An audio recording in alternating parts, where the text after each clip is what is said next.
इस इफ्तार पार्टी में रमजान के इस मौसम में मैं आप सबको हृदय से बहुत शुभकामनाएं और शुभेच्छाएं देता हूं। पिछले 10 साल से आप सबकी दुआओं से, आशीर्वाद से मुझे यहाँ का सांसद रहने का मौका मिला और जो भी कुछ मैं कर सकता हूं वो करने की मैंने कोशिश की। एक बात जरूर है कि केवल नागपुर में ही नहीं तो पूरे देश में कोने कोने में, चाहे वो कश्मीर हो, तमिलनाडु हो, अरुणाचल हो, मेघालय हो, त्रिपुरा हो, सब जगह पर मैं काम करने का अवसर मुझे मिला। उसके पीछे भावना यही थी कि हम किस प्रकार से अच्छा काम करके लोगों के जीवन को सुसह्य बना सकते हैं। और हमारे शहर में भी इस 10 साल में 1 लाख करोड़ रुपए के काम हुए हैं और इसमें से और कुछ काम करना बाकी भी है। मुझे बहुत खुशी है कि उत्तर नागपुर में हमने 5000 लोगों को मकान भी दिए हैं। चाहे मकान देने का काम हो, चाहे दिव्यांगों की मदद हो, और सबसे बड़ी मुसीबत थी कोविड की। और कोविड के समय आप सबने अनुभव किया है कि उस समय बहुत परिस्थिति गंभीर थी। ऑक्सीजन अस्पताल में नहीं था। हवाई जहाज में ट्रक डालकर विशाखापट्टनम और भुवनेश्वर से हम ऑक्सीजन लाते थे और जब कब ट्रक आता है इसकी राह डॉक्टर लोग देखते थे। जब रेमडेसिविर चाहिए था तो ब्लैक मार्केट शुरू हो गया, हमने उसको भी बनाया और गरीबों को दवा पहुंचाई। जब फंगस के कारण लोगों की आंखें जा रही थी तो फंगस के इंजेक्शन लाए, वो भी लोगों को पहुंचाए। पूरा नागपुर में नहीं तो विदर्भ में और महाराष्ट्र में सब जगह गए। मुझे बहुत खुशी है कि विशेष रूप से उस समय 100 करोड़ के 500 वेंटिलेटर्स, ऑक्सीजन कॉन्सेंट्रेटर, बाईपैक और अनेक प्रकार के 90 एम्बुलेंस हमने पूरे विदर्भ क्षेत्र में दी ताकि इंसानियत के आधार पर लोगों की जान कैसे बचे। ये मेरे बचपन में ये टेका किस बात के लिए प्रसिद्ध था आपको मालूम होगा या नहीं मुझे पता नहीं, पर मैं 50 साल की बात पहले की बात कर रहा हूं। टेका इसलिए प्रसिद्ध था कि यहाँ के ज्यादातर लोग साइकिल रिक्शा चलाते थे और ये साइकिल रिक्शा चलाकर पूरे नागपुर में रोजी रोटी की चलती थी। मैं महल में रहता था। करीब 70% आबादी दलित और मुस्लिम समाज की थी और मैंने ये संकल्प किया चुनकर आने के बाद 2014 में कि मैं ये साइकिल रिक्शा को और आदमी आदमी को धोने वाली प्रथा को मैं खत्म करूंगा। और मुझे खुशी है कि देश में 1 करोड़ लोग आदमी आदमी को खींचने का और ढोने का काम करते थे। मैंने एक कानून बनाकर टेक्नोलॉजी के साथ mechanised driven e rickshaw, electric rickshaw लाई। ये आज जो आपको रोड पर दिख रही है e rickshaw, e auto rickshaw, ये सब उस समय कानून बनाकर लाई। और मुझे खुशी है कि देश के 1 करोड़ लोग जिनका शोषण हो रहा था और पूरे देश में जिसमें मुस्लिम समाज की आबादी ज्यादा थी, रिक्शा चलाने वाली, हाथ ठेला चलाने वाली, उनको मुक्ति मिली है। और इसलिए यही काम करना मैंने कोई एहसान नहीं किया, ये कर्तव्य के रूप में किया है और मैं करते रहूंगा। और इसलिए मैं चुनाव के समय लोगों को कहता हूं कि तुम चिंता मत करो, तुमको अच्छा लगेगा तो जरूर वोट दो, नहीं लगा तो मत दो, पर जो देगा उसका भी काम करेंगे और नहीं देगा उसका भी काम करेंगे। और 10 साल में अनेक जगह पर 24 घंटे पानी मिलने लगा। अगर मुझे राजनीति करनी होती तो मैं आपके नल काट के दूसरे जगह पानी ले जाता। घर दिए लोगों को, कभी उसमें ये नहीं किया। बहुत मुसलमानों को यहाँ 5000 मकानों में घर मिले। और स्वाभाविक रूप से मुझे जब एमएलए था तो जब मुझे इंजीनियरिंग कॉलेज मिला तो मेरा कॉलेज मैंने अंजुमन इस्लाम को दिया, जिससे आज 5 से 6000 लोग इंजीनियर बने, लड़के लड़कियां, और अच्छा काम कर रहे हैं। 11,000 लड़के लड़कियां बने। और मैं ये मानता हूं कि आपको ज्यादा जरूरत है। जब तक अपने लड़कों को कंप्यूटर नहीं सिखाओगे, इंजीनियर नहीं बनाओगे, आईएएस ऑफिसर नहीं बनाओगे, उसको पुलिस ऑफिसर नहीं बनाओगे तो समाज का विकास कैसे होगा।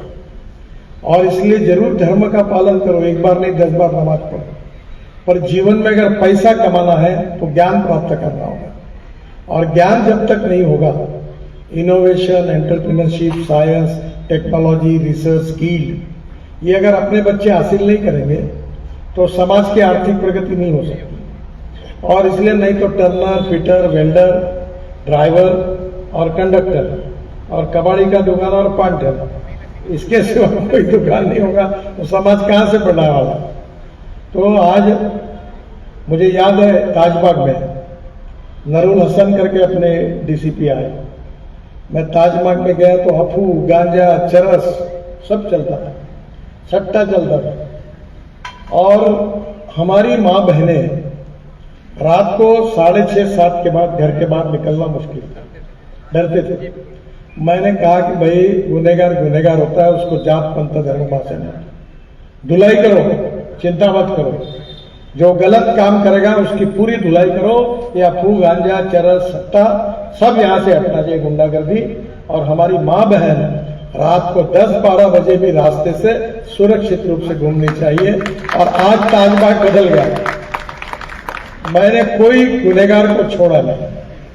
मैंने कहा हमारी माँ बहन की अगर इज्जत लेने वाला कोई व्यक्ति है उसकी चिंता क्यों कर रहा है। तो समाज में आज ताजबाग भी सुंदर हुआ, वहां काफी ताजबाग में जो बाबा के पास पैसे है उसके घोटाले, और जगह मैंने खाली करा।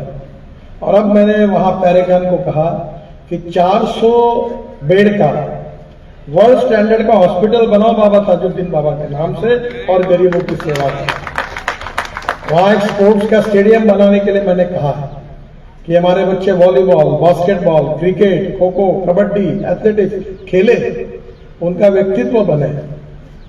आपको भी ये तय करना होगा, आसमान फटा हुआ है, पूरा सिलाने की मेरी ताकत भी नहीं और झूठी बातें मैं करता भी नहीं हूं, पर आपको ये तय करना होगा कि आपका भविष्य किसमें है, अपने बच्चे का भविष्य किसमें है, वो कैसे बदल सकता है, इसका विचार आपको करना होगा। मैं ब्राह्मण हूं, तो मेरे कम्युनिटी में जो आता वो बैंक में नौकरी करता था, जो आता था टीचर बनता था। तो जिंदगी में वही बात, भुखमरी गरीबी रहती थी। तो मैंने अपने माता पिता को कहा कि मैं नौकरी मांगने वाला नहीं, मैं नौकरी देने वाला बनूंगा।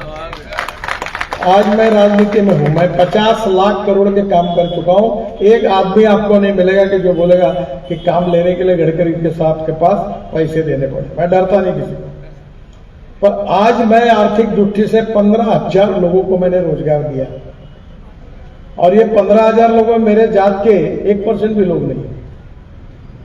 और इसलिए मैं आपको एक ही बात बताऊंगा कि जब तक आर्थिक उन्नति नहीं होगी, शैक्षणिक उन्नति नहीं होगी, सामाजिक सुधार नहीं होंगे, हमारी माँ बहनों को बराबरी के अधिकार प्राप्त नहीं होंगे, हमारी माँ बहनें डॉक्टर बनेगी, इंजीनियर बनेगी। अभी मिहान में आज वहां बहुत मोमिनपुरा में मुस्लिम समाज की लड़कियां HCL कंपनी में, इंफोसिस में, टेक महिंद्रा में काम कर रही है। 40 से 50 लड़कियां काम करती है, उनको अच्छा तनख्वाह मिलता है। क्या आपकी लड़की की ये तरक्की नहीं होनी चाहिए? क्या आपके लड़के को रोजगार नहीं मिलना चाहिए? वो ट्रक ड्राइवर के बजाय पायलट नहीं बनना चाहिए? अगर ये आस रहेगी तो समाज बदलेगा। कल रात को मेरे पास मोमिन समाज के और कुरैशी समाज के लोग आए थे। मोमिन समाज के लोग जरा पैसे में अच्छे हैं, बोले हमको अस्पताल डालना है, और अच्छी बात है, मतलब जगह मैं आपको दिलाऊंगा, आप बड़ा अस्पताल डालिए और लोगों की सेवा करिए। और मैं आपको यही कहना चाहूँ, अच्छे रोड चाहिए, पानी चाहिए, घर चाहिए। ये जब आज क्या हालत है, आज हमारे यहाँ एक समय कितनी गंदी हालत थी। अभी आपके यहाँ नाला है, मैंने 2400 करोड़ मंजूर किए। पूरी नाग नदी, पीली नदी अच्छी होगी, हवा शुद्ध होगी, डीजल पेट्रोल का यूज कम होगा और पोल्यूशन कम होगा, तो आपका स्वास्थ्य सुधरेगा। कहीं ना कहीं हमको परिवर्तन के लिए काम करना है, और मैंने 10 साल में यही किया। न कोई जात पात पंथ धर्म भाषा नहीं की। मेरा कोई आता है जात वाली बात करेगी तो बोला जो करेगी जात की बात उसको कस के पड़ेगी लात, साले आना ही नहीं मेरे। और मैं डरता नहीं लोगों से, इसलिए हिम्मत रखता हूं। मैं देखो अच्छा लगेगा तो जरूर वोट देना, नहीं देगा तो नहीं, तुम मालिक हो। और जब मैं अपनी बात पे कायम रहता हूं और मुझे ईमानदारी से लोगों की सेवा करनी है, उसमें ना हिंदू मुसलमान जैन क्रिश्चियन सिख कोई नहीं, सबकी। और मैं करते रहूंगा। 10 साल मैंने की। कोविड के समय लोगों ने अनुभव किया। मैंने अनेक प्राइवेट हॉस्पिटल को वेंटिलेटर्स दिए, लोगों की जान बचनी चाहिए। ये नहीं देखा कौन अपना है कौन पराया, मुझे देखना भी नहीं है। और इसीलिए आपके आशीर्वाद से पिछले बार अच्छे बहुत वोटों से मैं 10 साल से आपकी सेवा करने का मौका मुझे मिला। इस बार मैं आपको यही बताना चाहता हूं कि आप जरूर मुझे साथ दीजिए, मुझे सपोर्ट करिए, मुझे विश्वास दीजिए और आपका मत भी दीजिए।